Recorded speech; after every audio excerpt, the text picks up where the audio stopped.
Cik. Cik, ya. Terima kasih atas kehadiran Bung Rocky dan Bung Diki yang menyempatkan diri untuk mampir ke Blitar di Bumi Laya Ika Tantra Adiraja.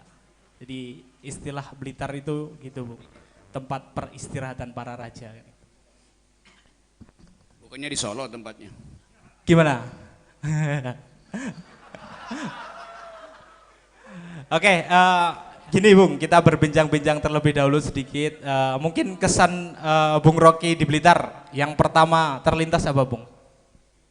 Gedung PMI kotor. Wow, ngeri.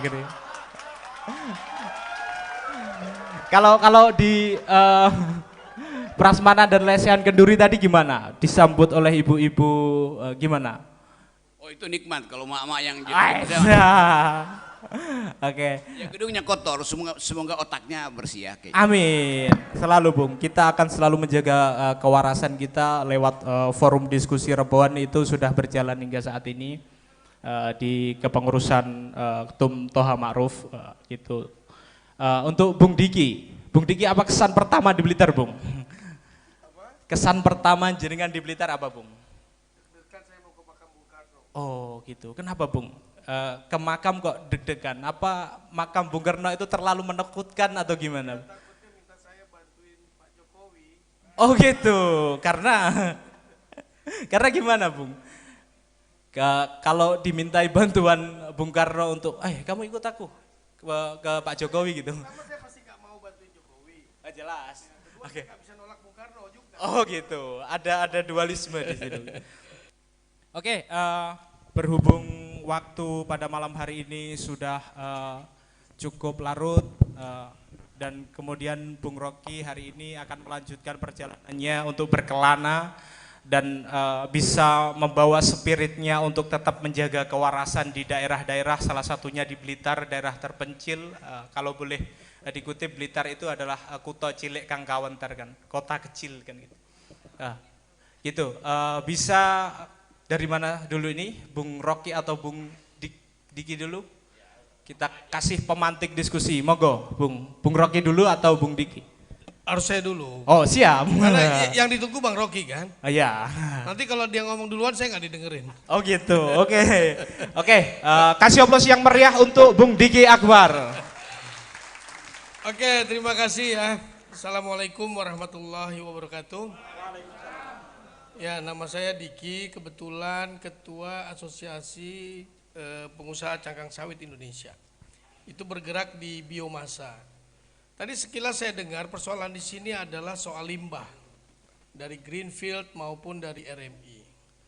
Kedua limbah itu sebetulnya adalah barang yang saya cari untuk bisa saya olah menjadi briket, menjadi sumber biomasa yang bisa saya ekspor ke Jepang maupun ke Eropa. Jadi sebenarnya limbah yang kalian ributkan itu adalah satu produk yang luar biasa, yang harganya luar biasa di luar negeri. Persoalannya PMII cuma bisa ngajak demo, ngajak ribut persoalan itu, sampai nggak tahu bahwa itu adalah barang berharga. Anda tahu nggak di Brazil, ya, di Brazil, Jepang menanam perkebunan gula sebegitu luas di Brazil. Gulanya dikasih sama negara Brazil, ambil aja gulanya, saya nggak perlu gulanya. Justru limbahnya yang diambil sama mereka. Mereka olahkan briket, kemudian mereka kembalikan ke Jepang. Anda tahu berapa harganya? $170 per ton. Dan Anda cuma ngeributkan itu aja. Saya tantang tadi PMB. Sekarang kamu daripada ribut itu, kamu minta aja, Pak, gimana kalau limbahnya saya ngambil? Jenengan siapin truk, kumpul. Nanti saya datang, saya bayar. Saya beli. Mau? Mau? Jadi nggak usah demo lagi sama Greenfield ya. Oke, konkret. Enggak, maksud saya gini, kritis itu boleh, tapi jangan bodoh. Kemarin tadi juga di mana tadi di Trenggalek. Banyak juga orang demo, tapi nggak ngerti solusinya apa. Jadi boleh kritis, ada solusi yang bisa dicari. Kita nih kadang-kadang cuma bisa mengkritisi, meributkan, tapi tidak tahu bagaimana solusinya. Mahasiswa kok tiap hari buka internet kok bisa nggak ketemu loh. Bagas, limbah yang namanya limbah tebu itu dicari di dunia. Sampai Jepang membangun itu di Brasil karena dia nggak punya lahan lagi di sana. Pertanyaannya kenapa orang Jepang tidak bangun di Indonesia melakukan hal yang sama? Dia hasil aja. Ya, oke, itu satu poin. Yang kedua, saya adalah ketua Forum Diskusi Akal Sehat Indonesia. Saya sengaja bentuk ini dan saya selalu mengajak Bang Rocky ke mana saja. Ke semua daerah yang memungkinkan untuk kita berbagi akal sehat. Persoalannya sama. Kalian sangat senang mendengar kritikan-kritikan yang lagi yang luar biasa di Indonesia. Rajanya kritis, rajanya pejuang demokrasi, ya cuma Bang Rocky Gerung. Tepuk tangan buat Bang Rocky. Ya. Jadi saya dengan senang hati di kesempatan saya sibuk dalam urusan pekerjaan, usaha dan bisnis saya selalu setiap ada permintaan, Bang bisa nggak datangkan Bang Rocky ke sini? Saya selalu mengatakan siap. Tidak pernah ada yang saya tolak. Sepanjang Bang Rocky-nya tidak menolak. Ya.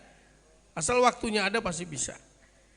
Itu tadi satu, asosiasi jadi limbah Anda bisa bisa kita carikan solusi. Yang kedua soal forum diskusi akal sehat, kita selalu mencari solusi atas persoalan yang ada di masyarakat.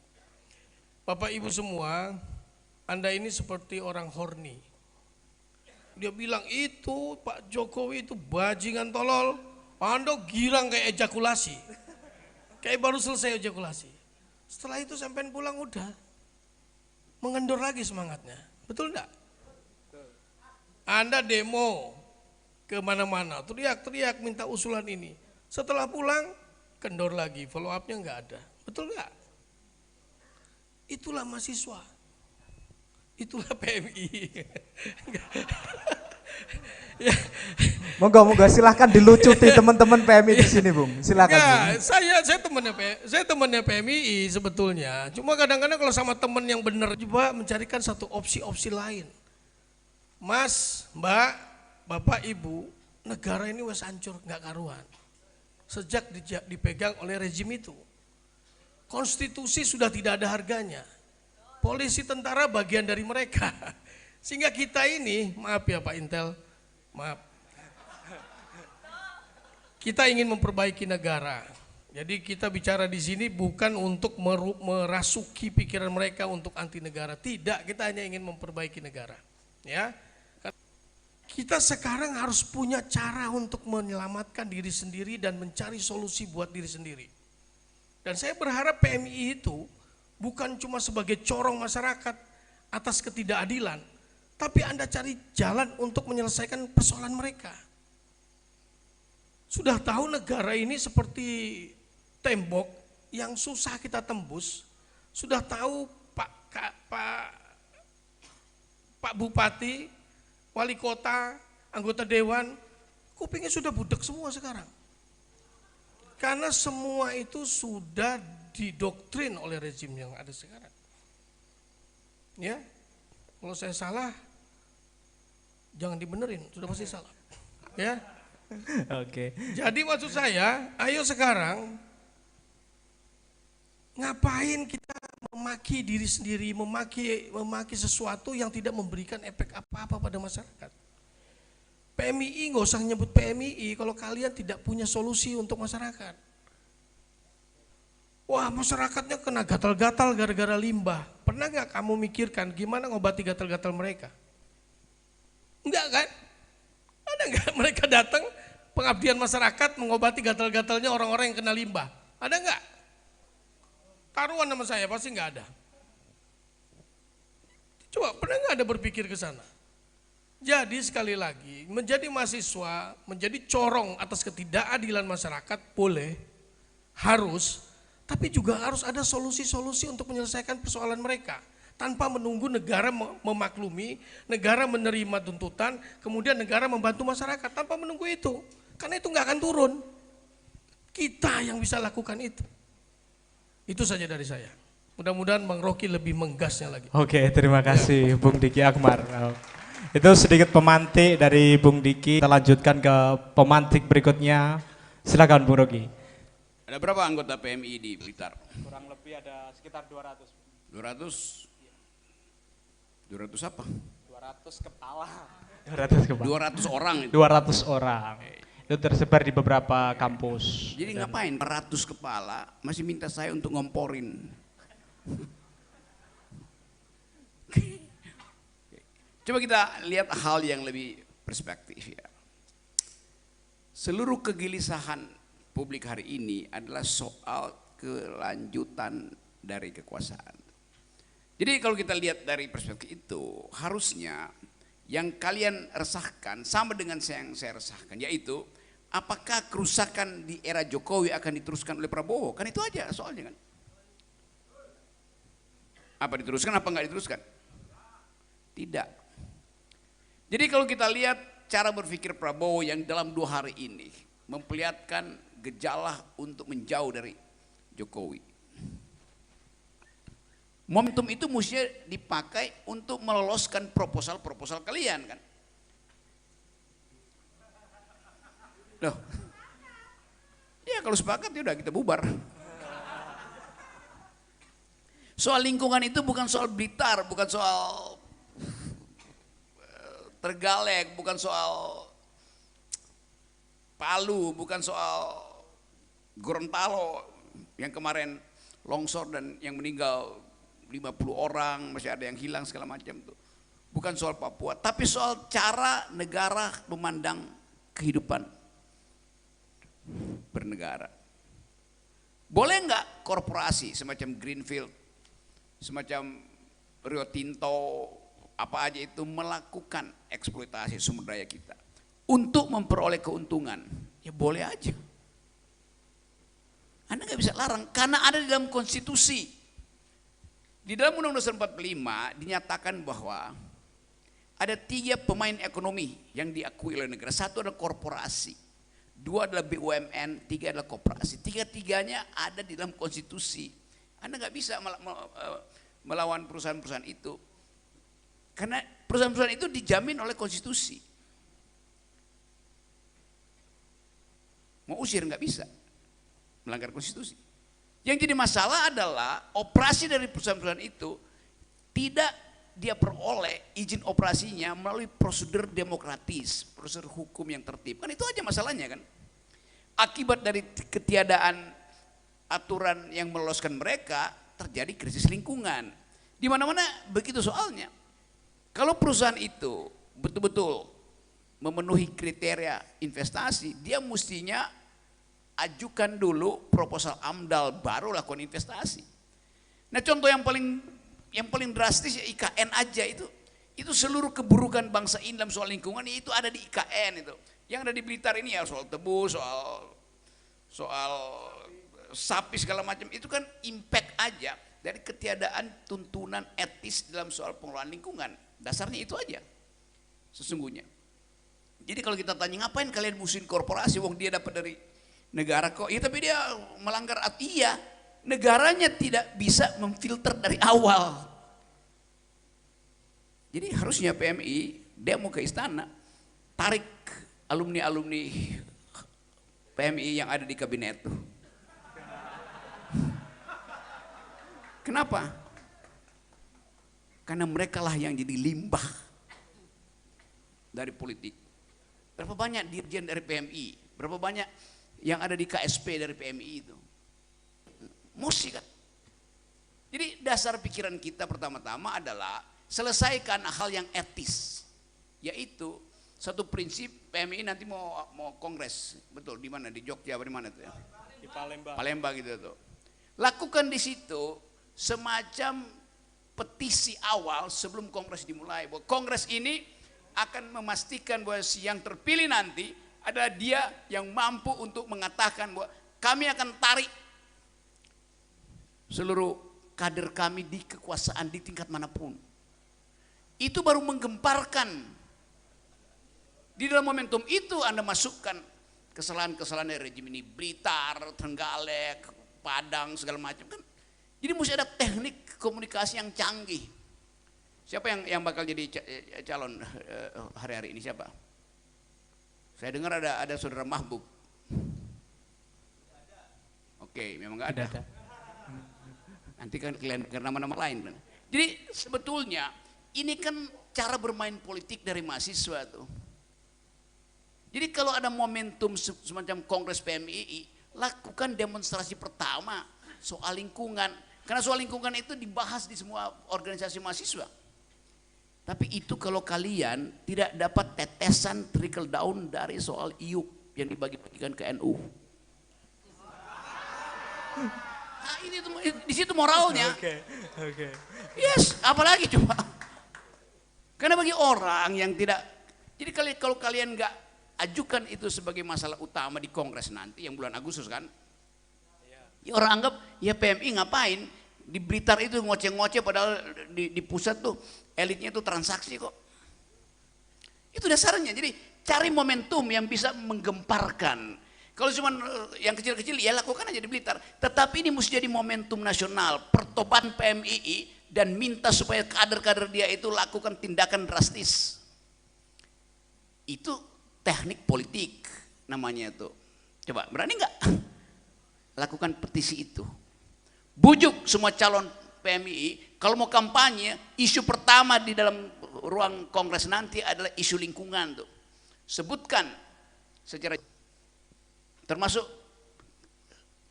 politik PMII terhadap proposal yang diajukan oleh Jokowi pada NU. Anda berhak kan? Nolak apa terima? Itu jadi intinya di situ sebelum kita bicara soal teknis. Jadi sekali lagi mesti ada pintu masuk untuk menggemparkan isu lingkungan. Kegemparan itu yang akan jadi perhatian publik. Kalau ini nggak cuma paling media Blitar yang beritakan saudara kan. Tapi kalau kalian ambil momentum di Palembang nanti, Palembang akan jadi pintu masuk untuk membongkar kejahatan ekologi di Blitar, Trenggalek, Jawa Timur, Banyumas, apa namanya. Ini yang saya ingin ada kepastian malam ini. Jadi jangan, ini satu upaya kita untuk menyelesaikan secara total, secara komprehensif, bukan piecemeal, kecil-kecilan itu. Demikian juga isu lingkungan itu isu dunia. Nah kalau PMII berupaya untuk merawat akal sehat, lakukan itu dulu.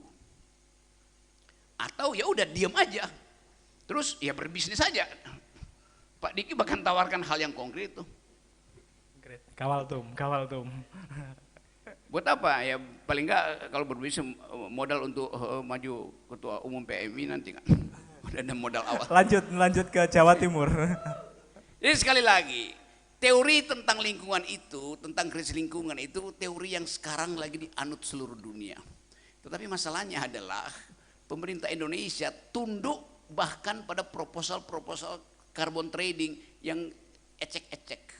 Pemerintah Indonesia tidak mampu untuk duel dengan proposal yang lebih bermakna, yaitu kami minta 300 kali lipat dari proposal yang ditawarkan oleh negara-negara Eropa untuk carbon trading misalnya. Itu juga menunjukkan bahwa Indonesia lemah di dalam posisi tawar. Nah karena di dalam posisi tawar, bermainlah perusahaan-perusahaan ini untuk mengakali regulasi. Lain kalau perusahaan itu betul-betul secara bisnis bersih, secara politik bersih.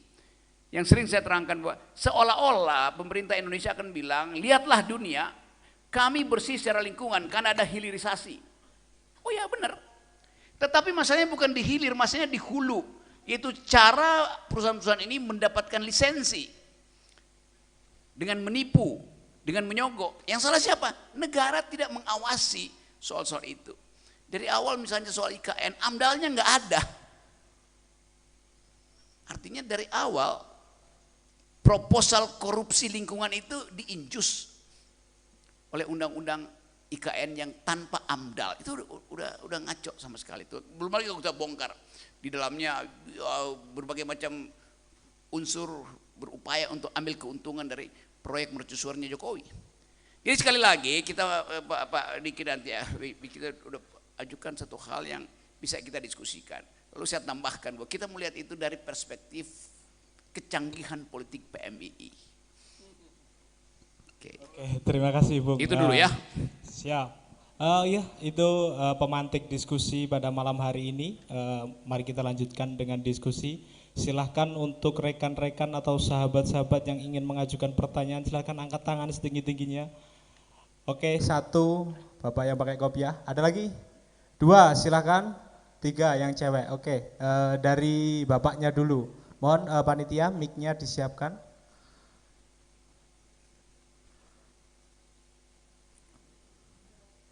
Ya di sini ada satu, di sini ada satu.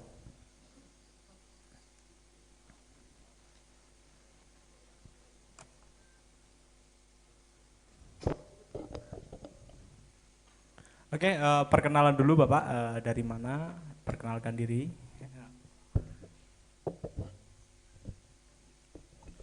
Assalamualaikum warahmatullahi wabarakatuh.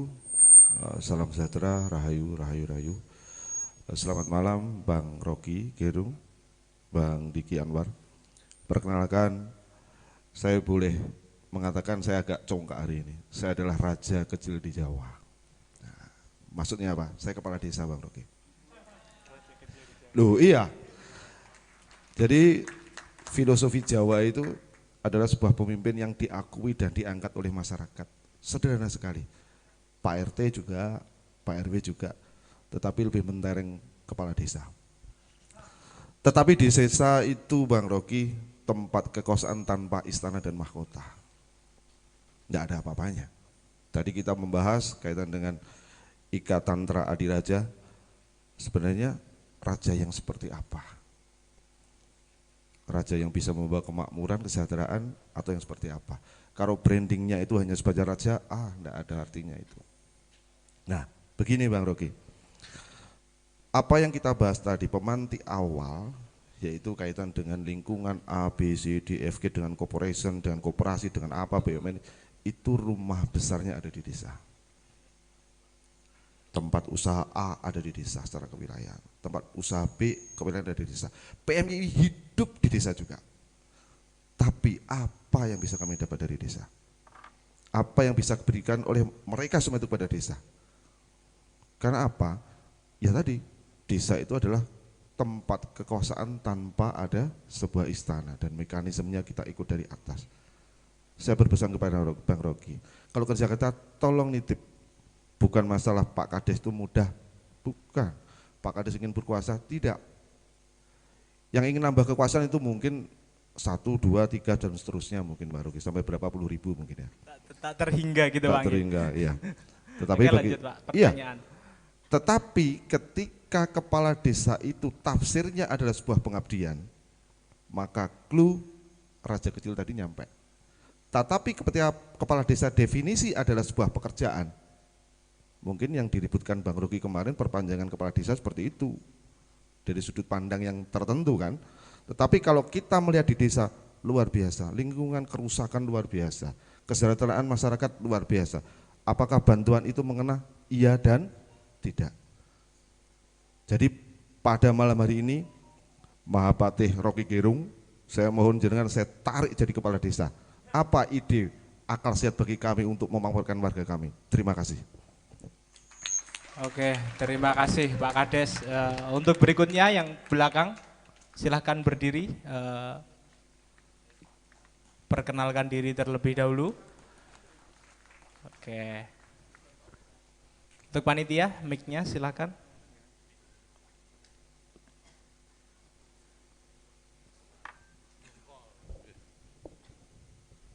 Assalamualaikum warahmatullahi wabarakatuh.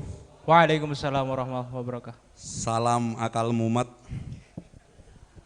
Perkenalkan, nama saya Dul Bengkak Bang Rocky, mantan kepala desa 2 periode.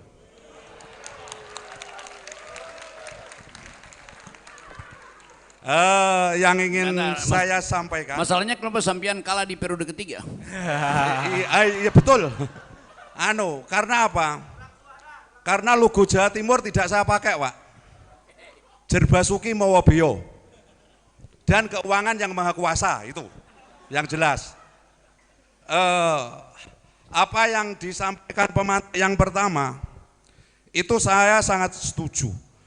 Saya merasakan, Bung, bahwa dulu pada Orde Baru itu sering disebutkan militeris, sehingga tegas dan sebagainya. Lah era ini adalah suatu penyakit. Kalau militer kan militeris, kalau sipil Sipilis. Berarti kan penyakit, betul yang disampaikan pemateri pertama itu. Yang tanyakan, halo, dengan statement mantan ketua MPR bahwa ujung-ujungnya dia setuju mengamandemen undang-undang tentang pemilihan presiden dan ujung-ujungnya dia mengakui kesalahannya. Lah, barang wis rusak Pak, terus dia itu minta maaf, tanggung jawabnya itu di mana? Ini yang ingin saya sampaikan, mungkin nanti ada solusi. Terus yang selanjutnya, menurut Jongko Joyoboyo, bahwa hari ini tuh zamannya wis zaman edan, Bung. Lek ra edan rakumanan. Lah, saya melihat kawan-kawan ini kira-kira ya pengen edan kabeh gen kumanan. Nah, sehingga bagaimana nanti Bang Rocky untuk memberi support kami untuk merawat akal sehat. Dan juga perkenalkan kami dulu mantan aktivis juga, somasi, solidaritas.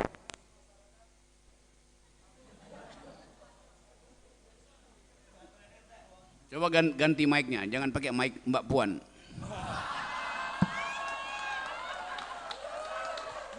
Oke, tolong panitia diganti mic-nya. Oh? Ya. Kok enek sing mateni mic sop. Ini kami somasi berdiri sejak 20 tahun yang lalu, Bung Rocky.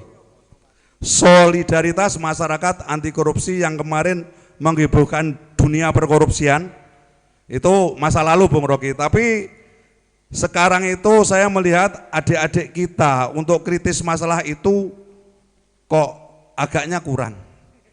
Mungkin apa juga seperti Bang Rocky didatangkan ke sini untuk merawat akal sehat.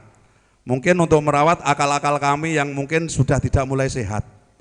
Salam waras, terima kasih. Salam waras, Pak Dul. Terima kasih untuk pertanyaan dan sedikit cerita dari pengalaman panjenengan. Kemudian ada pertanyaan ketiga dari cewek tadi kayaknya. Halo, silakan berdiri. Oke, silakan berdiri. Panitia tolong mic-nya. Oke, perkenalkan diri dulu. Pasti kepala desa lagi nih. Oh, bukan. Ini stafnya, Pak. Staf kepala desa. Assalamualaikum warahmatullahi wabarakatuh. Perkenalkan, nama saya Raisa. Di sini saya tidak ingin membicarakan tentang isu-isu lingkungan atau isu-isu politik, tapi lebih saya ingin membicarakan tentang isu pendidikan yang semakin hari semakin saya rasa ini pendidikan makin lama makin hancur. Iya kan? Apakah teman-teman di sini setuju?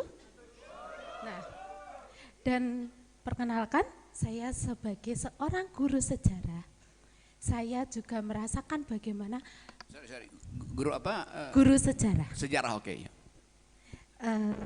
Saya merasakan bagaimana kurikulum itu berganti. Jadi dari satu rezim berganti, itu pasti kurikulum yang akan diganti. Nah, saya merasa bahwa kurikulum merdeka yang sekarang ini diterapkan di Indonesia itu bukan membuat pendidikan itu semakin baik, malah semakin hancur. Dan saya merasakan itu ketika saya sekarang menjadi seorang guru. Dan saya paham sekali bahwa pemerintah ini sepertinya mengubek-ngubek kurikulum, alih-alih bukan ingin membuat pendidikan itu semakin baik, malah ingin membuat orang-orang ini tidak sadar bahwa pendidikan ini sedang dilemahkan, bukan semakin dibuat untuk menjadi lebih baik. Nah, ini sebenarnya keresahan dari saya sebagai seorang guru dan juga melihat akhir-akhir ini bahwa P3K diundur lagi, itu membuat saya bertanya-tanya. Ini pemerintah ini tidak, apa ya, kalau bisa dibilang pemerintah ini maksudnya apa? Mengundur P3K lalu juga membeda-bedakan, mengkotak-kotakkan guru dari guru honorer, guru ASN P3K, terus PNS, itu maksudnya untuk apa? Padahal tujuan guru ini kan sama-sama mencerdaskan kehidupan bangsa, mencerdaskan generasi selanjutnya. Tapi kenapa harus dikotak-kotakan gitu loh Bung Rocky. Dan saya titip pesan kepada Bung Rocky untuk mengawal bagaimana nanti ketika Bung Rocky di Jakarta, tolong kawal kami sebagai seorang guru ini, nasib kami itu nantinya seperti apa, nasib pendidikan Indonesia itu seperti apa gitu loh. Yang saya inginkan adalah pendidikan yang baik, yang lebih baik, yang lebih membahagiakan manusia dan memanusiakan manusia, bukan pendidikan seperti ini yang lama-lama itu membuat kita sebagai akademisi dan juga orang-orang berkecimpung di dunia pendidikan itu semakin malah ruwet dengan administrasi pendidikan yang semakin hari semakin kayaknya kalau dibiarkan juga ngeruweti pikiran, tapi kalau enggak dibiarkan juga itu malah kita yang dikejar-kejar oleh Kepsek dan juga para kepala-kepala dinas atau orang-orang yang berkecimpung di dunia pendidikan. Seperti itu. Terima kasih Bu Guru atas keresahan panjenengan yang hari ini meluapkan di depan teman-teman. Mungkin bisa ditanggapi Bung untuk pertanyaan pertama dari Raja Jawa Pak Kades tadi. Kemudian ada mantan kepala desa 2 periode dan kemudian ada Bu Guru dari pendidikan yang resah dengan pendidikan saat ini. Kayaknya ganti-ganti terus gitu. Oke, terima kasih. Oke, ada 2 kepala desa dengan cemerlang menunjukkan kualitasnya. Itu beda kepala desa dan kepala negara tuh.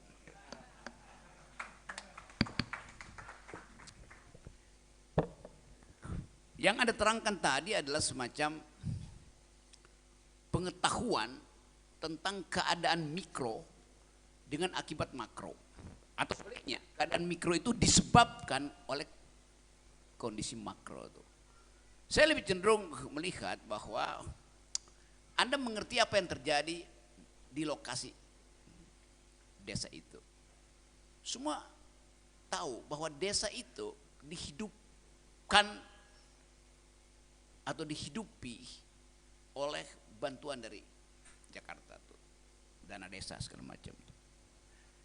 Jadi kalau kita bilang desa itu mandiri, sebetulnya juga desa yang tidak mau bikin apa-apa karena tahu bukan ada bantuan, lalu berebut jadi kepala desa tuh.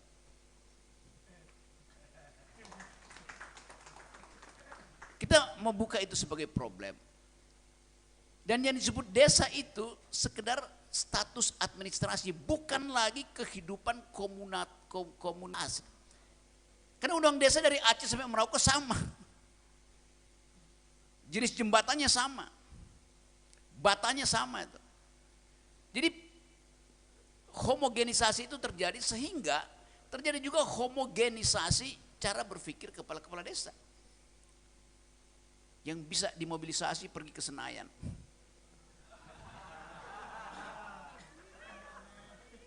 Soalnya kan ada di situ.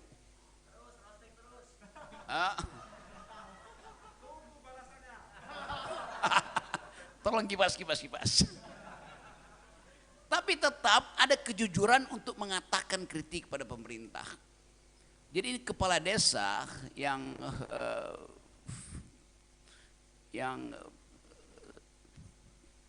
secara psikologi dia tahu apa arah kepemimpinan. Dan dia mulai nilai bahwa yang dia sembah sebagai kepala negara justru tidak paham tentang kepemimpinan. Jadi kepala desa itu mengerti kepemimpinan karena dia langsung berhadapan dengan problem mak-mak. Kan yang suka ngomelin kepala desa kan mak-mak. Tetapi soal ini nggak mungkin sekedar diselesaikan di tingkat desa. Karena kita pakai prinsip negara persatuan, jadi semua hal dan sistem presidensil. Akibatnya Anda disebut sebagai aparat pemerintah, aparat dari pemerintah, alat dari pemerintah. Padahal Anda otonom karena desa itu pertama-tama adalah lokasi kompetisi yang paling fair.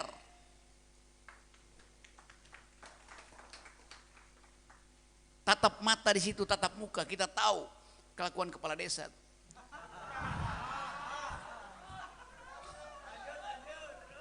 Jadi legitimasi kepala desa lebih kuat dari legitimasi kepala negara. Mestinya begitu. Nah, logika ini yang mau kita terapkan di dalam upaya untuk menyelesaikan soal-soal yang kita sebut demokrasi di Indonesia itu. Sekali lagi, kemampuan kepala desa untuk mengorganisir desanya itulah bibit pertama dari kepemimpinan. Bukan partai politik.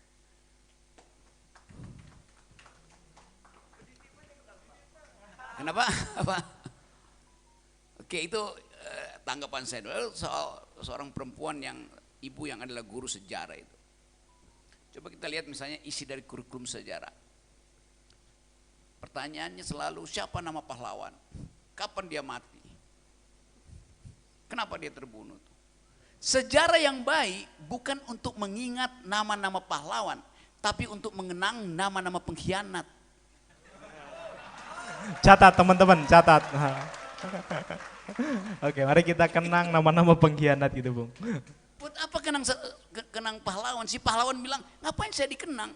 Saya melakukan itu demi satu tindakan etis. Jadi nggak usah dipuji-puji pahlawan itu.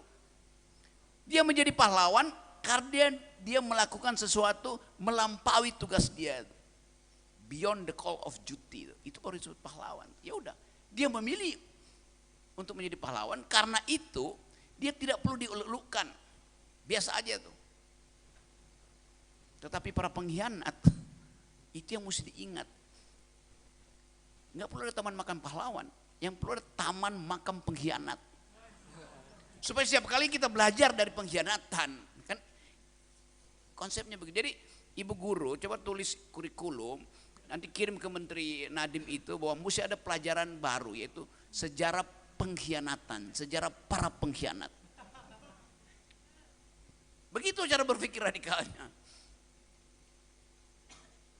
Sekarang kalau kita lihat arah pendidikan kita, apa arah pendidikan kita? Mulai dengan filosofi dasarnya apa itu? Kalau Anda ada di Prancis, filosofi pendidikan Prancis jelas, human solidarity, solidaritas rakyat, solidaritas manusia. Kenapa solidaritas jadi dasar dari pendidikan di Prancis? Karena ada revolusi sosial di situ yang mengembalikan hak rakyat setelah beratus-ratus tahun itu dikuasai oleh kepala raja, oleh hak raja itu. Jadi pindahnya kekuasaan dari kedaulatan raja ke kedaulatan rakyat itu penanda dari hak rakyat dipulihkan. Dan cara memulihkannya itu bahkan dramatis.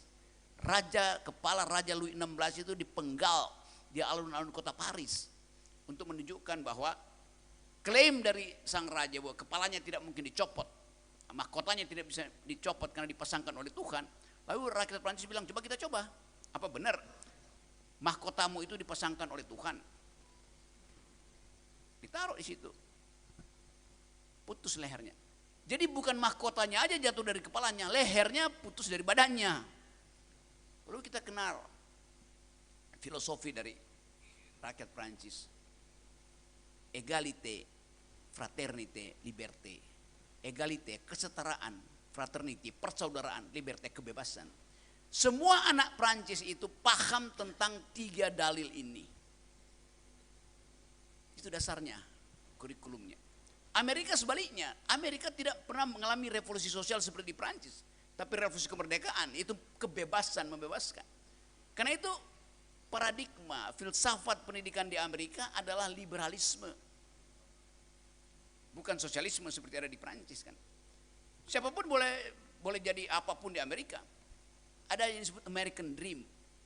Karena tidak ada penduduk asli Amerika, semua orang Amerika adalah imigran. Karena itu bagi mereka, oke, bebas silahkan tuh. Sekarang Indonesia, apa filosofi pendidikan Indonesia coba? Ada dibuat oleh yang saya suka terangkan, dibikin oleh Ki Hajar Dewantoro. Tetapi di zaman Pak Jokowi, filosofi pendidikan Ki Hajar Dewantoro itu berubah. Ingarso sung korupsi. Ingma dia bangun dinasti. Tuturi cawe-cawe. Kan itu intinya sebetulnya. Jadi kita ingin kembalikan hak-hak dasar warga negara. Kenapa? Karena konstitusi kita hanya memerintahkan 2 tugas presiden. 1, cerdaskan kehidupan bangsa. 2, rawat fakir miskin. Dari segi itu kalau kita lihat, apa yang dilakukan Pak Jokowi? Mendungukan kehidupan bangsa. Kan IQ kita tinggal 78. Padahal Pak Jokowi udah keluarin semua kartu Indonesia Pinter, kartu mahasiswa segala macam kan. Apa yang terjadi sebetulnya? APBN harusnya mengeluarkan 20-25% untuk pendidikan. Sama seperti Vietnam. Tapi kenapa Vietnam IQ-nya sekarang 115, Indonesia 78? Ada yang nggak beres. Ada yang dikorupsi. Jadi sekali lagi kita mau kasih kritik bahwa Jokowi gagal mencerdaskan kehidupan bangsa. Kenapa? Karena Pak Jokowi keluarin semua kartu Indonesia Pinter, kartu Indonesia Sehat, macam-macam. Tinggal ada 1 kartu di kantongnya yang dia nggak keluarin. Kartu yang dia mau pakai sendiri. Kartu Indonesia Dungu. Oke, terima kasih. Halo Bung Diki, mau menanggapi untuk pertanyaan tadi ada 3 penanya tadi. Ya, Bung Diki. Singkat Monggo, saja, silakan. singkat saja. Anda lebih senang dengar maki-makian Bang Rocky kan daripada. Oke, saya dari versi pengusaha saja ya, Pak Kepala Desa. Saya mengambil limbah sawit yang saya ekspor itu di semua pabrik-pabrik kelapa sawit itu melalui kepala desa, Pak. Kepala desa yang mendapatkan jatah atas itu, sehingga desa itu bisa punya mandiri perekonomiannya karena ada retribusi limbah yang mesti dibayar lewat RT, Pak. Nah, Anda mesti kreatif juga melihat situasi itu. Apa yang bisa dilakukan di sana? Misalkan nanti PMI ngambil limbah tebu di industri, jenengan tagih aja retribusinya sama PMI. ya artinya saya mengerti Pak persoalan desa, tapi ya itu tadi karena jenengan sudah digiring ke istana, pasti jenengan sudah tenang-tenang saja kan persoalan itu. Ya, yang kedua Pak Dul Bengkak. Ya, Pak, soal MPR menyambut amandemen kemudian meminta maaf. Ya kita mau ngapain lagi Pak? Mau kita tidak maafkan toh dia minta maaf. Iya toh.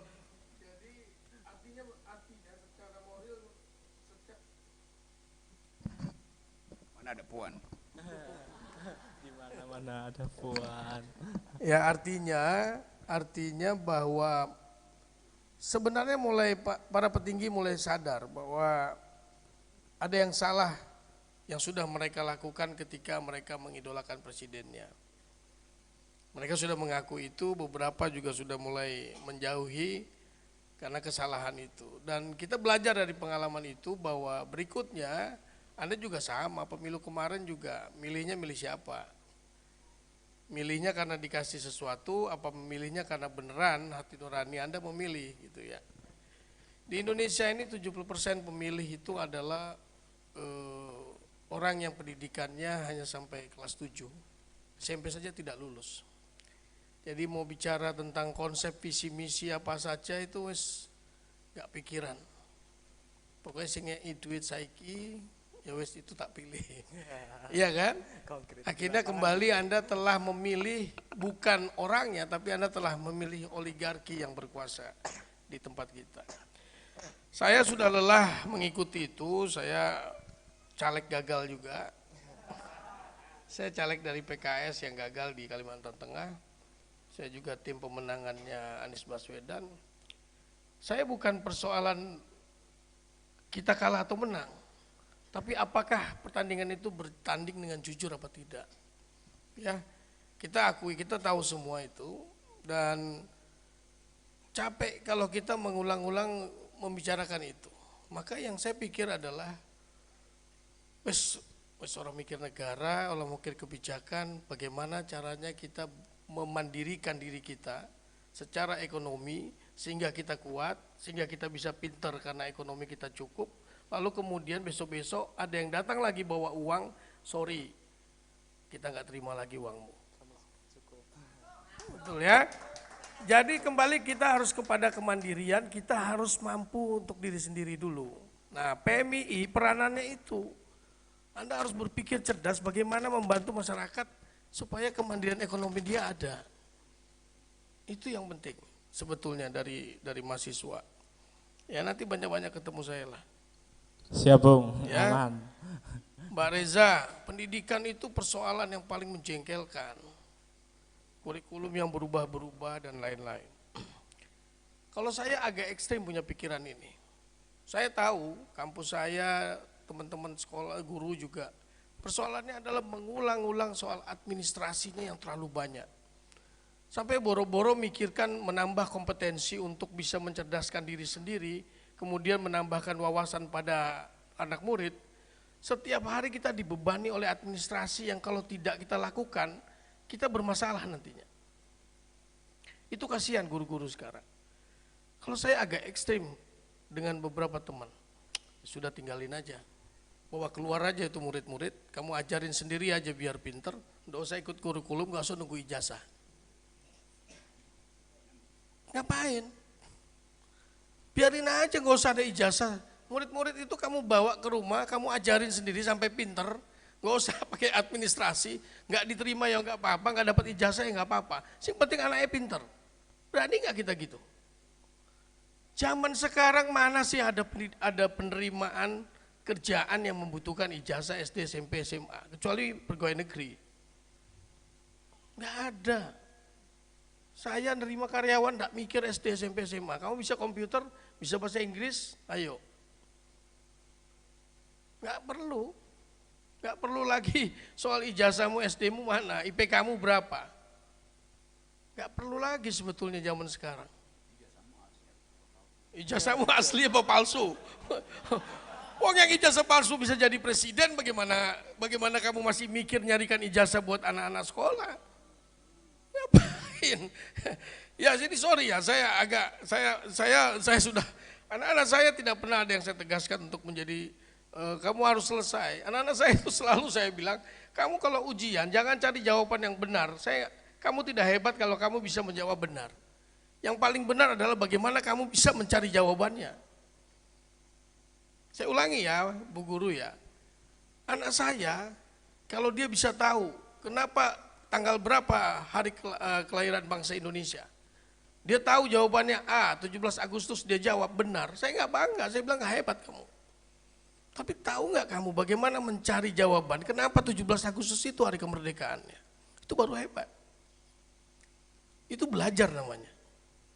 Kalau sekedar lulus ujian A benar, B benar, itu bukan belajar. Oke, jadi Bu, itu persoalan yang sangat mendasar di Indonesia. Semua guru, semua kurikulum yang semerawut itu sudah mengganggu sekali. Tapi sekali lagi kita kehilangan kekuasaan untuk memperbaiki itu. Kalau saya agak nekat, bikin mandiri. Keluar dari pakem itu, tapi buat pendidikan mandiri. Muhammadiyah ini paling keren. Ya, maaf ya, PMI ya. Maaf. Apa Bung? Iya toh, Muhammadiyah paling keren.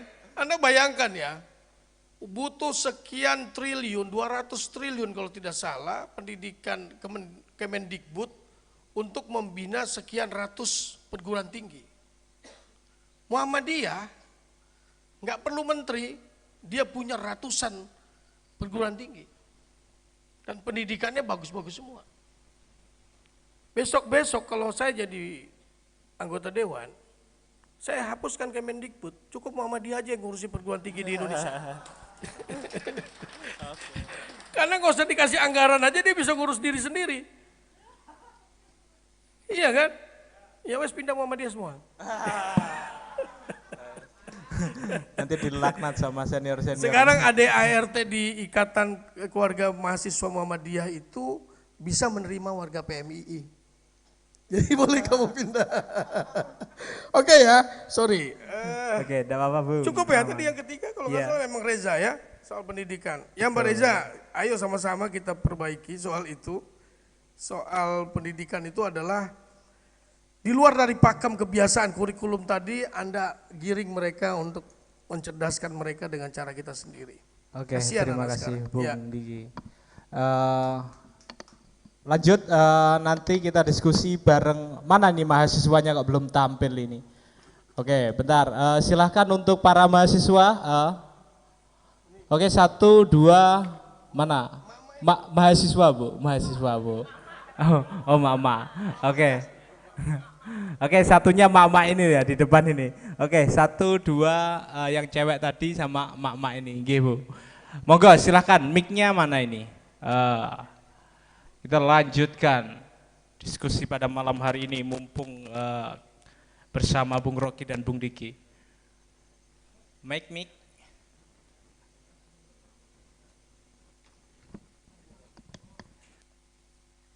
Cek, so. Cek. Sini yang paling sebelah kiri. Oke, silahkan perkenalkan diri terlebih dahulu.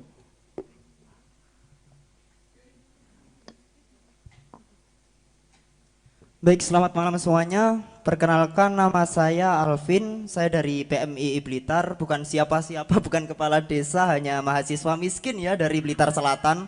Makan sehari 15.000 kebutuhannya. Satu kali saya. Oke, pertanyaan saya Bung Rocky. Kenapa dalam diskusi-diskusi yang Bung Rocky lakukan, itu terutama dalam forum diskusi akal sehat ya, itu seringkali Bung Rocky justru terjebak dalam kesesatan berpikir atau yang disebut logical fallacy, seperti misalkan ad hominem, lebih berfokus mencaci kepribadian, terus kemudian kesalahan berpikir lagi, stromen falasi, cenderung caci maki, tembakan yang salah, kemudian style over substance, retorika bahasa yang tinggi untuk membingungkan praktisi non akademisi filsafat, atau seperti contohnya misalkan makian pada Jokowi, bajingan tolol, ungkapan dungu pada lawan debat untuk menjatuhkan mental dan sejenisnya. Padahal kita tahu Bung Rocky, ketika Anda menggunakan bahasa retorik-retorik yang tinggi, Indonesia dalam survei Program for International Student Assessment oleh OECD tahun 2019 itu tergolong nomor 62 dari 70 minat baca. Kenapa tetap saja masih menggunakan bahasa-bahasa langit yang kurang terjangkau masyarakat luas? Apakah memang kepentingan Bung Rocky pasarnya itu untuk elitis yang memang potensi membayar HTM-nya tinggi dan menguntungkan, atau seperti apa? Nah, menimbang banyaknya kesalahan berpikir yang terjadi itu tadi, logika akal sehat seperti apa yang ditawarkan oleh Bung Rocky, dan kemudian seperti hari ini saja kita menjumpai ini tadi. Misalkan tadi dibahas ideologi Prancis, misalkan masyarakat umumnya banyak mengetahui ideologi tadi yang 3 tadi, Amerika. Nah itu kesalahan berpikir common sense. Di mana Bung Rocky menemukan datanya sehingga mengatakan bahwasanya semuanya sudah memahami hal itu.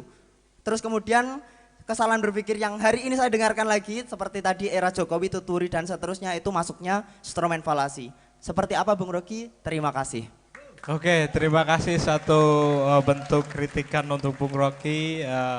Mas Alvin ya. Oke, kemudian yang belakang tadi ada cewek. Oh silakan mic-nya tim panitia. Ya. Oke, silakan perkenalkan diri dulu. Selamat malam, perkenalkan nama saya Juliara Yulia Sarya, saya mahasiswa, saya juga termasuk kader PMI. Di sini saya ingin bertanya Bung, untuk mengaktualisasikan semua yang sudah kita diskusikan ini tadi, kita kan sebagai mahasiswa harus punya akal sehat dan juga bisa merawat keidealisme kita sebagai mahasiswa. Tapi namun tidak dipungkiri ya, mungkin mahasiswa-mahasiswa di sini idealismenya pun sudah sedikit tergoyah. Padahal kan kalau katanya Tan Malaka, idealisme itu adalah kemewahan terakhir bagi anak muda, katanya seperti itu. Tapi terkadang untuk menyikapi seperti itu, terutama perihal politik dan sebagainya, kita pun juga harus mempermainkan itu, seperti itu loh. Bukan berarti kita ingin menggeser idealis kita, soalnya kan katanya kalau full idealis itu bodoh ya, seperti itu. Nah, bagaimana tanggapan dari Bung Rocky? Terima kasih. Oke, terima kasih sahabati Julia. Ini langsung mau ditanggapi oleh pemantik diskusi kita malam hari ini dari Mas Alvin dan sahabat Julia. Oke, Bung Diki dulu atau langsung Bu Rocky? Oh siap, monggo. Langsung tutup poin. Terima kasih. Oke, siapa yang mesti saya jawab ya? Alvin dia nggak bertanya itu. Dia yang bertanya ke saya itu handphone dia tuh. Karena dia baca di situ. Ya, ngapain you tulis? Berarti otakmu nggak cukup untuk nampung pertanyaanmu itu kan.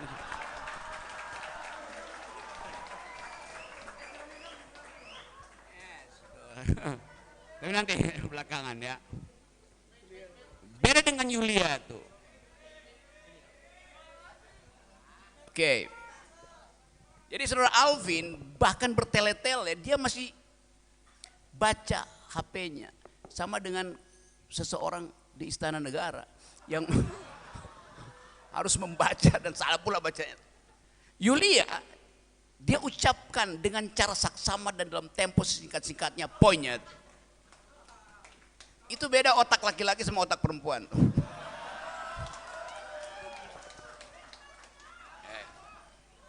Saya satu-satu saya bahas pelan-pelan ya. Oke, Alvin. Apa itu ad hominem?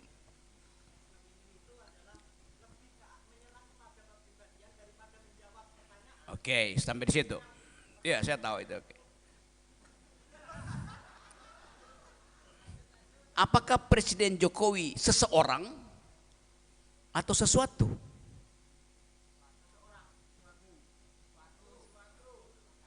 Nah, itu kesalahan berpikirmu. Yang saya maki-maki Jokowi apa Presiden Jokowi?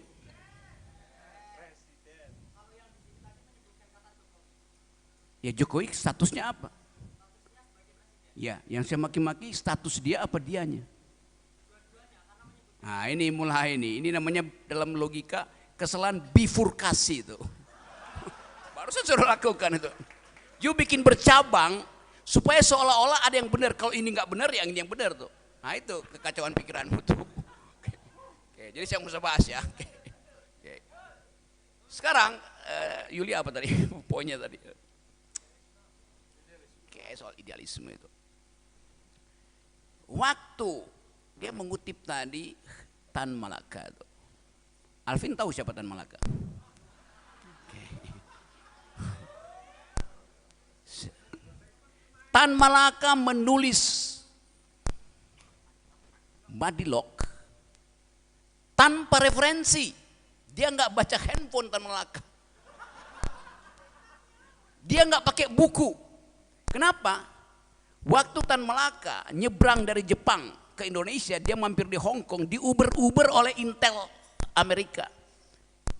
Maka semua buku kirinya itu dia tenggelamkan di pelabuhan Hong Kong. Dia datang ke Indonesia dengan memori tentang semua dalil yang pernah dia baca di Belanda, Inggris, Rusia, Jepang. Tan Malaka memanfaatkan otaknya. Dan dia tulis buku itu. Nah, itu bedanya seseorang yang memakai otak sebagai tempat menyimpan memori dan orang yang sekedar memakai laptop atau handphone untuk menyimpan memori itu.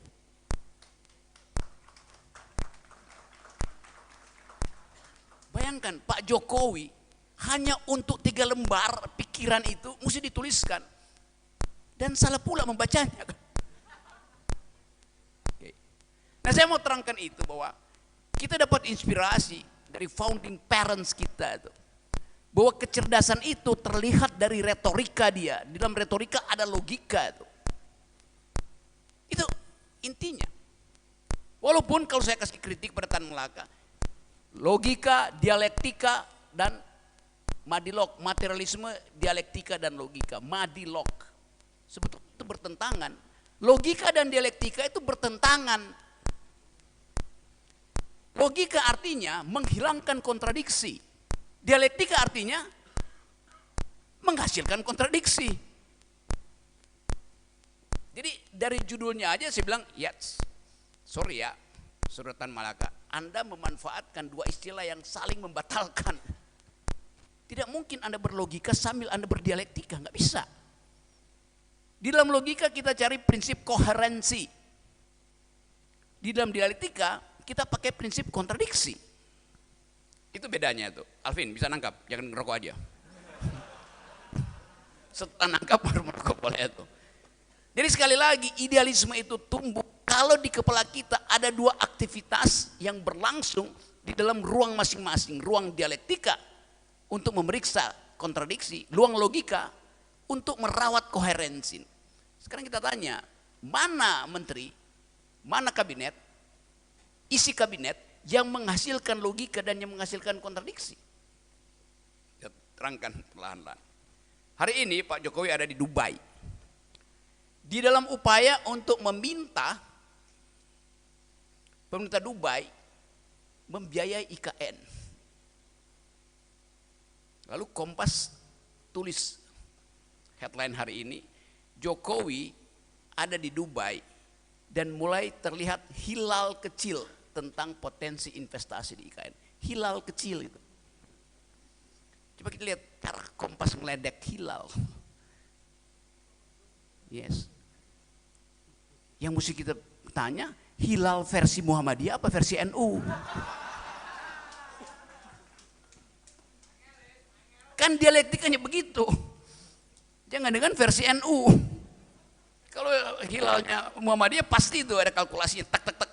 Kalau NU ya bisa berubah sedikit. Iya, itu soalnya. Jadi semua hal yang kita bicarakan di sini dalam upaya untuk memeriksa apakah kita berpikir dialektik secara transparan, tidak menyembunyikan isi argumentasi, atau kita berpikir koherensi secara logis justru dengan memamerkan keketatan pendasaran argumen. Kan itu intinya di situ. Jadi sekali lagi itu penting dan ya tadi Pak Diki benar itu bahwa ya oke, mungkin kalau kita pakai itu sebagai ukuran, maka cara berpikir kabinet itu tidak logis dan tidak dialektis itu.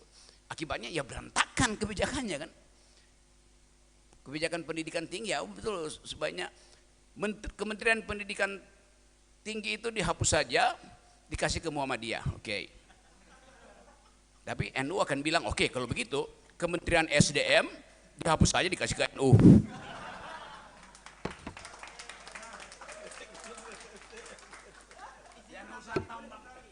Oke. Terima kasih. Oke, mic-nya tolong ini untuk menanggapi. Oke, ini silakan. Baik, Bung Rocky. Oke, siap, saya nggak pegang handphone hari ini. Sekarang. Baik, izin menanggapi. Jadi alih-alih untuk menjawab pertanyaan saya, akal sehat seperti apa yang Bung Rocky tawarkan dan juga logika seperti apa yang Bung Rocky tawarkan, Bung Rocky justru cenderung menyerang saya, ad hominem. Lagi-lagi ke situ lagi. Karena gini Bung Rocky, logika itu kan dasarnya bisa, ada logika penalaran kan? Bisa menggunakan deduktif, bisa menggunakan induktif. Bisa menggunakan generalisasi, analogi, hubungan kausal, kemudian anti-mem, kemudian kalau di kita landasannya ada mantik, jadi ya nanti ada kias, mukotimah kubro, mukotimah sugro, ada seperti itu. Nah, tapi masalahnya Bung Rocky, bukannya menjawab apa akal sehat yang ditawarkan, Bung Rocky justru cenderung menjatuhkan lawan dari penanya yang mengkritik Bung Rocky, seperti itu. Kenapa hal itu masih terus-terus diganggukan sedangkan Bung Rocky masih juga mempromosikan ini loh akal sehat. Nah, terima kasih Bung Rocky. Oke, terima kasih Mas Alvin. Mohon langsung ditanggapi Bung. Emang tadi saya kritik Alvin? Enggak. Kan yang saya kritik handphone dia. Yang membuat dia tidak bisa otonom dalam berpikir. Sekali lagi yang saya kritik cara dia mengucapkan, bukan dianya, bukan personamu yang saya kritik, tapi cara kamu berlogika, kan itu bedanya. Saya nggak mengkritik Alvin, saya mengkritik logika Alvin. Jadi logikanya. Saya mengkritik logika Jokowi, bukan Jokowinya tuh. Itu bedanya tuh. Ad hominem itu artinya menghina manusia untuk menjatuhkan argumennya itu. Saya nggak menghina. Oke, dapat poinnya ya. Oke. Ya. Ayo Vin. Oke. Oke, apa lagi itu pertanyaan berikut? Oke, dua penanya. Oh, kemudian bentar. Oke. Ini berhubung waktu sudah menunjukkan pukul 21. Ini ada satu lagi pertanyaan. Ya, nanti ada 3 pertanyaan. Oke. Yang terakhir tapi bentar, turunkan dulu gantian. Ini kepalanya banyak ini.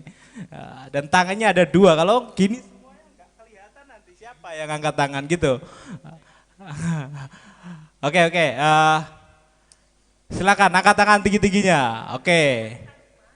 Oh iya, ibu-ibu ini harus yang paling terdepan ibu-ibu. Oke, satu ibu-ibu, tadi bapaknya satu sama ini yang di depan. Siapa jenengan? Oke, ibu-ibu dulu ya. Mas tolong mic-nya. Izin, Assalamualaikum warahmatullahi wabarakatuh. Waalaikumsalam warahmatullahi wabarakatuh. Yang kami banggakan, yang kami cintai. Iya, saya sangat mencintai. Kalau saya tidak mencintai beliau, terima kasih. Manusia termahal. Karena punya pikiran yang luar biasa. Juga teman-teman semua audien yang kami banggakan. Tergelitik sekali malam hari ini karena tadi banyak Pak Kepala Desa. Sebagai saksi beliau pasti kenal saya. Ya Pak Kades Serang, matur nuwun, Pak Dul Bengkak. Jadi terima kasih, adalah kesempatan yang sangat luar biasa malam hari ini. Mumpung kita ketemu dengan kader-kader akal sehat. Dan saya bangga sekali bisa bicara di depan kawan-kawan terutama adik-adik yang masih mahasiswa, tentunya pikirannya sangat idealis. Seperti yang saya rasakan tahun 87-89 dulu. Jadi 35 tahun yang lalu, jadi adik-adik belum lahir. Saya salut dengan apa yang disampaikan adik mahasiswa, siapa mas namanya tadi? Ya ini pikirannya sangat idealis. Mungkin saya dulu juga pernah menjadi orang-orang yang idealis seperti mereka. Namun pada masanya, setelah 34 tahun berjalan, saya adalah abdi masyarakat. Tahu apa abdi masyarakat itu? Saya adalah abdi, buruhnya masyarakat. Saya adalah seorang ASN di Kabupaten Blitar. Ya, cuman saya sekarang tidak lagi bisa menjadi abdi negara yang baik. Karena apa? Karena memang pada saat ini kondisi Indonesia ini tidak sedang baik-baik saja. Saya menyampaikan berdasarkan fakta dan realita. Mungkin kalau pikiran saya tidak dirawat oleh Bung Rocky Gerung sejak 2014 setelah Pilpres, saya sudah gila, kalungan komplong sambil lari-lari di jalan-jalan. Saya adalah orang pemerintahan. Dari pengalaman saya bersama suami saya juga orang pemerintahan, adik-adik semuanya, ini menjadi pelajaran. Jadi kenapa saya cocok dengan beliau Bung Rocky? Memang betul, kami sebagai abdi masyarakat, orang pemerintahan, sejak 10 tahun terakhir ini kami betul-betul mengalami kesulitan. Karena apa?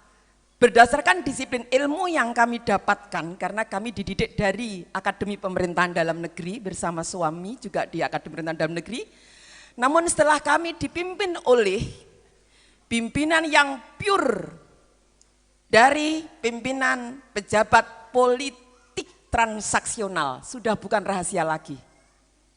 Baik itu mulai presiden bersama DPR-nya, di bawahnya lagi ada gubernur bersama dengan DPRD-nya, sampai di bawah lagi ada bupati wali kota bersama DPRD-nya. Bukan rahasia lagi. Kalau Pak Kades, ini ada pengecualian. Karena apa? Saya yakin masyarakat dalam wilayah desa itu sudah sangat kenal dan karakter Pak Kadesnya. Berbeda dengan bupati, wali kota, apalagi presiden. Nah, dari sini memang banyak sekali kebijakan-kebijakan dari yang berangkatnya dari politik transaksional. Tentunya ini membuat kami sulit dalam melaksanakan tugas-tugas pemerintahan. Apalagi kita seringkali tersandra dengan regulasi atau aturan itu yang membuat adalah pejabat politik. Monggo langsung ke pertanyaan. Untuk itu, oke. Jadi maksud kami, saya menceritakan pengalaman ini, jangan mudah mengkritisi orang pemerintah. Mohon maaf, pada posisi saat ini sebagai pelaksana pemerintah juga tersandra dengan kebijakan politik. Dan kami setuju bahwa apa yang dikampanyekan presiden kita berantas koruptor. Berantas koruptor. Tapi kalau itu memang yang betul-betul koruptor. Kalau yang bukan koruptor, jangan dikoruptorkan. Sekarang adalah zamannya fitnah. Biar teman-teman masyarakat kita ini supaya tahu kondisi kita. Ya, jadi biar kita tidak saling mengfitnah. Monggo Ibu langsung ke pertanyaannya. Terima kasih. Jadi kami hanya memberikan support kepada Bung Rocky, di mana Bung Rocky yang selalu merawat akal sehat. Jadi kesempatan ini adalah kesempatan yang luar biasa untuk mencerdaskan kehidupan bangsa, untuk menciptakan pikiran-pikiran sehat. Itu saja. Jadi terima kasih, saya Bu Siti, pemilik warung kenduri. Terima kasih Pak Lurah, mohon maaf kita ketemu kembali. Assalam akal sehat. Wassalamualaikum warahmatullahi wabarakatuh. Waalaikumsalam warahmatullahi wabarakatuh. Oke, berarti ini tadi adalah penguatan dari Ibu Siti ya mengenai kehadiran Bung Rocky pada malam hari ini. Dia mensupport untuk keberlangsungan akal sehat di Blitar. Oke, tadi Masnya silahkan untuk pertanyaan. Sana dulu. Oke, perkenalkan diri dulu Mas. Ya baik, salam untuk semuanya, malam untuk semuanya. Baik, perkenalkan dulu, saya dari mahasiswa akhir yang barusan digempur oleh 3 penguji. Mohon maaf Bung Rocky, saya tidak ada rencana DO. Biasanya Bung Rocky ini kalau kita menjelaskan semester berapa, ditanggap rencana DO semester berapa. Nah, pertanyaan saya, ini nanti ada 2. Konsepnya pada sumber energi dan juga kepada Bung Rocky. Tapi sebelum kepada pertanyaan, saya ingin sedikit membela dan juga menjawab dari sahabat saya tadi, sebelah Mas Alvin. Ya, begini ya, untuk Bung Rocky ini secara personal memang manusia itu 50-50. Bisa dikatakan salah, ada kalanya, ada benarnya. Seperti itu. Memang banyak dari kami itu sedikit setuju, juga sedikit tidak setuju. Satu contoh kecil ketika mengkritisi. Misal dalam sebuah keilmuan, mungkin Bung Rocky belum pernah nyantren. Ada konsep secara personal, ada secara se itu sesuatu. Boleh kita secara benar dikatakan menjustis sesuatu, itu harus memenuhi kriteria atau syarat-syarat tertentu. Ketika mengkritisi sesuatu, seharusnya penggunaan bahasanya juga menjerumus secara sesuatu, bukan secara personal. Contoh, presiden hari ini adalah presiden yang tolol karena apa? Merusak lingkungan Kalimantan dengan meneruskan IKN. Itu salah satu peribahasa yang benar. Karena apa? Menyebutkan secara presiden, sesuatunya yang kita kritisi. Sedangkan ketika kita melontarkan sebuah kata-kata, Jokowi, nah ini bisa multitafsir. Kebetulan Mas Alvin ini jurusannya tafsir. Nah, begitu. Ini bisa multitafsir. Apakah yang dimaksud Bung Rocky ini nanti mengkritisi secara personal, dia akan disalahkan oleh Mas Alvin. Apakah Bung Rocky ini menyebutkan secara sesuatu, dia bisa mengalah karena apa? Dia pasti menang, bakal menang karena menjadi pembicara yang kedua. Berbeda dengan Mas Alvin, pembicara yang pertama gitu. Pembicara yang pertama pasti akan kalah dengan pembicara yang kedua. Ini salah satu poin saya membela, sedikit pembelaan. Masuk kepada pertanyaan. pertanyaan daripada masalah green energy. Tadi oleh Bung Rocky disinggung ketika PMII seharusnya menarik proposal atasan yang telah disetujui oleh pemerintah. Ini pasti semua sudah tahu bagaimana ketua kita telah menyodorkan tambang ya yang sudah di ACC itu. Itu pernah saya bahas kalau nggak salah 2022 itu dalam Basul Masail di Trenggalek itu. Itu memang banyak sekali problemnya. Satu contoh kecil kenapa kita itu kok tidak setuju. Nah, ini PR yang perlu dirumuskan oleh PMII. Kira-kira apakah kita bisa mengkritisi atasan kita? Proposal yang telah di ACC itu sebuah kesalahan atau pembenaran? Ya, itu dari sisi mana? Perspektif mana? Apakah dari lingkungan? Misal dalilnya tidak ada tambang emas, perak, nikel dan lain sebagainya yang itu merawat bumi, yang itu melestarikan bumi, enggak ada dalilnya. Itu salah satu contoh. Tadi mungkin bisa dicontohkan oleh Bung Diki. Apakah ada? Mungkin kalau sawit ada. Bahkan sawit itu dari teman-teman saya di Sumatera itu sangat memakmurkan masyarakat sekitar, ya seperti itu. Tapi tidak merusak lingkungan hidup. Berbeda dengan penawaran yang diajukan oleh PBNU, itu jenis tambang ya, bukan sawit. Satu contoh kecil, negara-negara Timur Tengah mengelola secara ya apa bahasanya, mengeruk secara besar-besaran tambang, tapi kebetulan minyak di sana, menjadikan negaranya sebuah negara yang besar, adidaya dan makmur. Itu salah satu contoh kecil. Apakah Indonesia bisa seperti itu? Mungkin kita kekurangan secara SDM, kekurangan secara alat, kekurangan secara keimanan dan sebagainya. Itu mungkin menjadi dalil kita bisa merumuskan, oh belum waktunya, seharusnya mundur saja. Tapi misal kita mencoba perspektif lain, mungkin PBNU itu berani menawarkan diri dan sudah di-ACC oleh pemerintah. Pemerintah itu sebelum mengetok setuju, itu sudah diskusi secara besar-besaran itu. Saya yakin itu. Ya. Artinya begini, mungkin mereka berani menawarkan itu karena yakin bisa mengelola secara baik, memenuhi syarat prosedur dan sebagainya, tidak akan melenceng. Itu salah satu poin. Mungkin seperti itu. Itu pertanyaan kepada intinya, Mas. Ya, ini pertanyaan pertama loh, ya. Mungkin apakah ada dalil contoh tambang di Indonesia yang dikeruk secara besar-besaran tapi juga memperbaiki lingkungan hidup seperti itu. Untuk Bung Rocky ya. Ini yang Bung Rocky ya. Pertanyaan kedua untuk Bung Rocky. Betul sekali. Silakan dipersingkat aja, Mas. Kalau Bung Rocky itu banyak sekali rodo apa ya? Kepalaku itu bukan kepala 9, bukan kepala 50. Ini masih kepala umur 20-an. Jadi saya kadang agak ngeremeng. Bung Rocky ini secara betul yang dikatakan Ibu Warung Kenduri, merawat akal sehat. Jangan-jangan yang hadir di sini ini akal-akal yang tidak sehat. Sehingga hadir di sini untuk menyehatkan minta akal pengobatan gitu kepada Rocky Gerung. Saya rasa Rocky Gerung ini sebagai obat.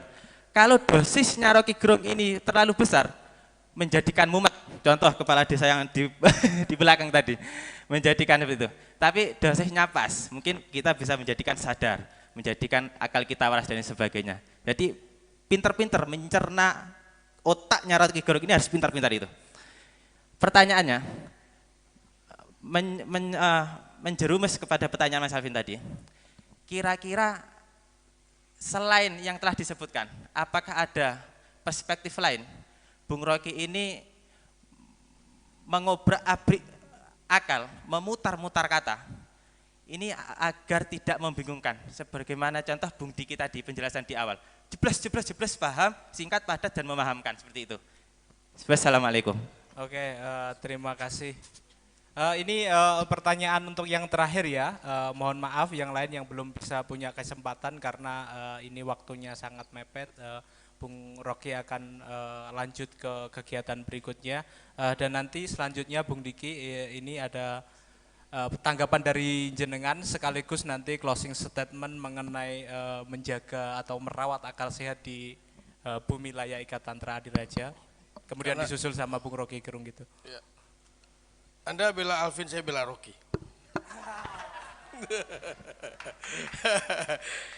Oke, saya pertama kali masuk jadi mahasiswa di ospek waktu itu, kemudian disuruh memilih apa ekstrakurikuler yang mau saya ikuti.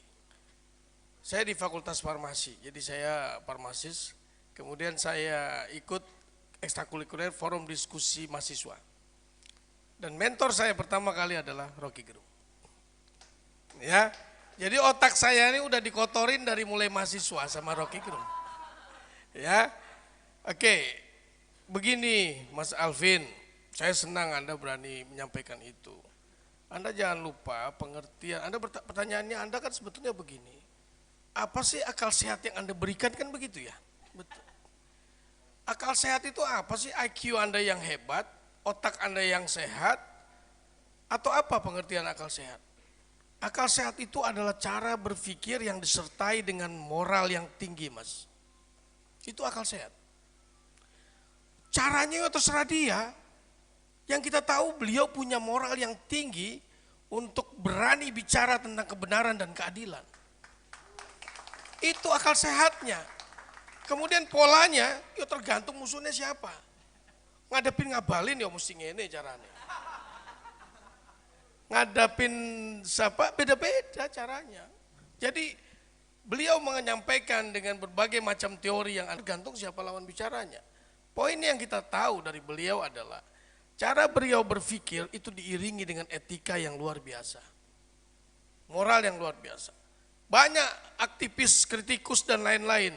Lalu ketika posisinya ditawarkan komisaris, mau nggak? Pak Bang Rocky ini sudah ditawarkan ratusan kali jadi komisaris, dia tolak semua. Itu akal sehatnya, Mas. Bukan pola penyampaiannya. Ya, tergantung lawan bicara. Saya bela dia satu itu. Yang lainnya silakan Pak.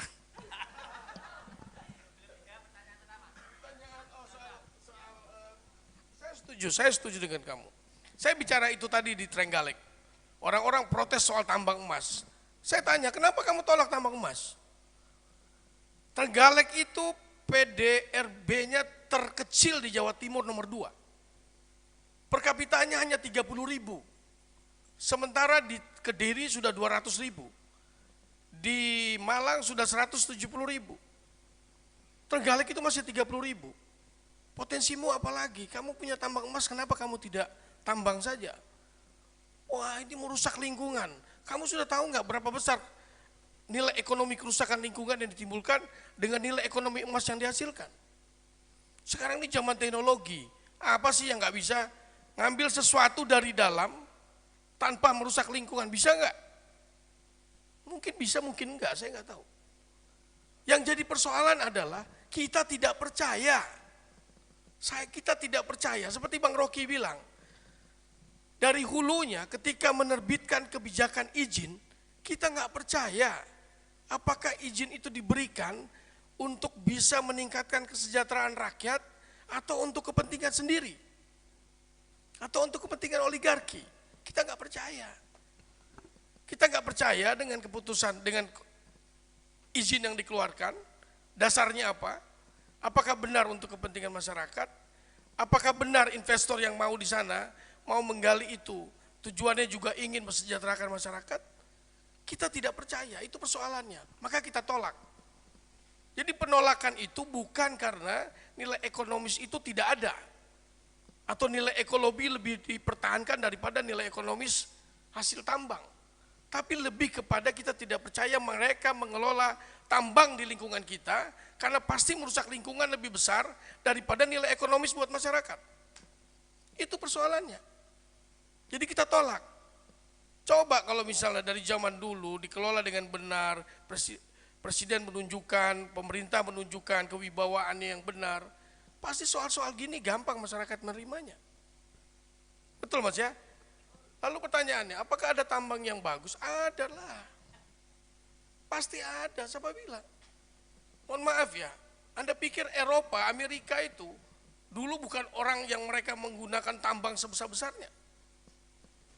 Mereka juga sama, merusak lingkungan tambang dan lain-lain. Bukan merusak ya, mereka juga mengeksplorasi tambang sebesar-besarnya. Mereka membabat hutan sebesar-besarnya. Atas uangnya kemudian, karena mereka kita dipercaya, uangnya digunakan dengan benar untuk infrastruktur, untuk manufacture, sehingga mereka menjadi negara modern dan bisa memakmurkan rakyatnya. Orang Trenggalek bilang, kami tidak setuju ada tambang emas karena di sana ada 200 mata air yang bisa digunakan oleh rakyat. Di Eropa tuh nggak ada mata air, airnya bisa diminum dari keran. Anda berani minum air dari keran? Walaupun kita punya mata air? Anda bicara mata air, tapi Anda tidak tahu bagaimana mengelola mata air. Karena teknologi kita tidak sampai sana. Karena pemerintah tidak berpikir bagaimana menerapkan teknologi dalam menggunakan sumber daya alam. Jadi mahasiswa PMI justru menjadi pionir untuk menggeser pola pikir itu. Bukan cuma mengkritisi, oh tidak boleh ditambang. Lah kenapa nggak boleh ditambang? Ada emas kok, sumber duit masyarakat kok nggak diambil. Persoalannya kita nggak percaya, lalu kita mulai bangun, kita ciptakan sesuatu untuk bisa melakukan negosiasi dengan mereka. Kamu kalau mau tambang silakan, tapi bisa nggak PDRB-mu berapa kamu bisa hasilkan? Bisa nggak dia nyebutin angka? Kami kira-kira bisa jadi punya PDRB berapa setelah Anda tambang? Berani nggak dia nyebutin angka? Pak Bupati berani nggak ngizinin angka? Pak Menteri SDM yang sudah mengeluarkan konsesi, boleh bisa nggak berani nyebutin angka? Kalau nggak bisa cancoan itu.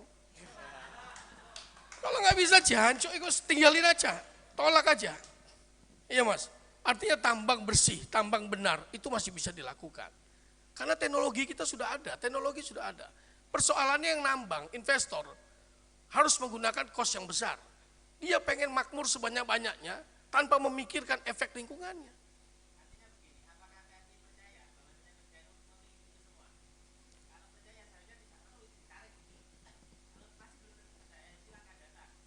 Begini, Anda tahu nggak sih sebetulnya kebijakan tambang yang diberikan kepada PBNU itu dasarnya apa? Kan pemberian itu adalah transaksional seorang presiden terhadap NU. Ya, Mas, saya tanya sekarang, NU itu mau dikasih mau nambang di mana? Aku orang Kalimantan. Saya punya tambang. Mau nambang di mana? Jenengan nambang di mana saja, ya, jenengan nambang di mana aja, pasti akan menimbulkan satu persoalan batu bara. Karena apa? Dunia sudah bicara fosil energi kita rendahkan karena kita tidak butuh lagi fosil energi. Sekarang sudah bicara renewable energy. Kok NU mau terima tawaran sesuatu yang sudah tidak berlaku di dunia? Dunia sudah tidak laku lagi, kita menggunakan fosil energi. Muhammadiyah nolak bukan karena banyak duit. Muhammadiyah nolak karena dunia tidak lagi bicara tentang fosil energi dan Anda masih terima fosil energi. Just it, itu persoalannya. Itu namanya akal sehat, otak tapi moralnya juga dijaga. Oke, itu terima kasih Bung Diki. Kita bicara tentang itu, apakah mereka punya otak? Oh ya, duitnya bagus, nambangnya bisa bersih. Moralnya ada enggak? Nah itu akal sehat adalah bagaimana Anda menggunakan kecerdasan dengan sertai moral yang tinggi. Itu yang penting. Ya, akhir kata saya sampaikan PMI Anda keren, semangat Anda bagus, cara Anda menyampaikan retorika dari mulai kepala desa sampai mahasiswa saya akuin keren. Ya, kita sering ketemu begini tapi tidak sekeren Anda kalimat-kalimatnya, retorikanya. Apalagi Alvin. Oke. Ya keren ya, tapi sekali lagi ayo sekarang kalau Anda mau bicara tentang akal sehat, akal pikiran Anda harus disertai dengan integritas yang tinggi, punya moral yang tetap dijaga, kejujuran yang terus dipertahankan, itu baru akal sehat.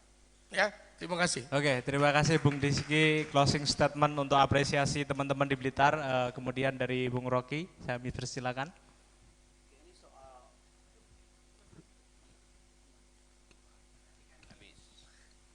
Soal NU dan tambang. Itu hasil tarik tambang sebetulnya. Iya itu kan. Iya memang itu udah fosil. Ngapain coba?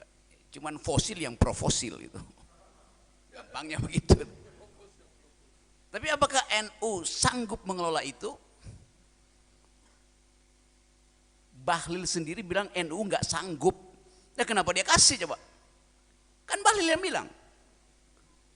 Bahlil bilang kami kasih itu sekaligus kami siapkan akuntannya, sekaligus kami siapkan perusahaan yang akan mendampingi, sekaligus kami siapkan, iya ini perusahaan akan mendampingi bayarnya dia siapkan. Sekaligus kami akan siapkan amdalnya semacam sekaligus. Jadi kata Bahlil, NU itu sebetulnya nggak mampu, karena itu kami siapkan. Kan itu dasarnya logikanya. Lain kalau Bahlil bilang NU punya kemampuan, kami tidak akan bantu. Lo Bahlil bilang kami akan bantu di belakang, yang bisa dibantu tuh orang yang nggak mampu itu. NU memang nggak mampu kok. Bukan saya yang bilang, Bahlil yang bilang loh. Soalnya yang kedua, fungsi dari ormas itu bukan berbisnis. Bisnis itu artinya ada hierarki, ada CEO-nya. Di dalam hierarki itu terjadi perintah memerintah. Padahal ormas didesain untuk tidak punya hierarki. Jadi konsekuensinya NU akan ada hierarki bisnis. Pemilihan ketua umum NU nanti adalah siapa yang punya kemampuan berbisnis, siapa yang punya kemampuan kapitalisasi, bukan lagi siapa yang punya kemampuan integritas, siapa yang punya kemampuan untuk menghubungkan antara rasio dan passion melalui fasilitas yang disebut kolbu. Itu dasarnya kan. Jadi itu poin saya, kritik saya. Itu saya berteman sama Ulil, berteman sama Menteri Agama segala macam, itu junior saya di FISIP UIB biasa. Tetapi soal kebijakan kita nggak boleh memamerkan sesuatu itu seolah-olah di dalamnya tidak ada masalah. Sama seperti Anda kritik bahwa saya kasar pada Jokowi. Di mana saya kasar? Kapan saya kasar? Saya menyebut dia bajingan tolol. Kasar nggak tuh? Kasar. Kasar kalau saya ucapkan itu di depan pesta perkawinan keluarganya. Kasar kalau saya ucapkan itu di depan mayat seseorang. Saya ucapkan itu di depan demonstrasi buruh. Ditanya polisi, Pak Rocky mau ngomporin? Ya saya mau ngomporin memang. Kenapa Pak Rocky buat provokasi? Memang saya mesti provokasi. Saya diminta di situ untuk menghidupkan semangat. Masa saya bilang, saudara-saudara buruh, tahan, jangan demonstrasi. Kenapa? Kan gila namanya tuh kan. Karena Pak Jokowi adalah bajingan pinter. Kalau dia bajingan pinter datang ke depan buruh, duel argumen, dia nggak mampu. Maka dia adalah bajingan tolol. Logikanya sederhana itu tidak ad hominem di situ. Memang saya ucapkan itu karena di depan forum yang momentumnya adalah untuk menghajar kebijakan Jokowi tentang Omnibus Law. Itu dasarnya kan. Ya apa urusannya coba. Jadi sekali lagi saya mau terangkan itu supaya kita mengerti bahwa kemampuan kita berargumentasi itu yang mendasarkan atau yang menjadi alat anak-anak mahasiswa itu untuk bertengkar. Kan kita bertengkar dengan fasilitas yang kita sebut argumentasi, bukan sentimen tuh. Jadi sekali lagi terima kasih teman-teman. Saya mengerti bahwa kalian tadi pasti akan nuduh bahwa Rocky Gerung sedang menyesatkan kalian. Memang saya ingin kalian tersesat di jalan yang benar.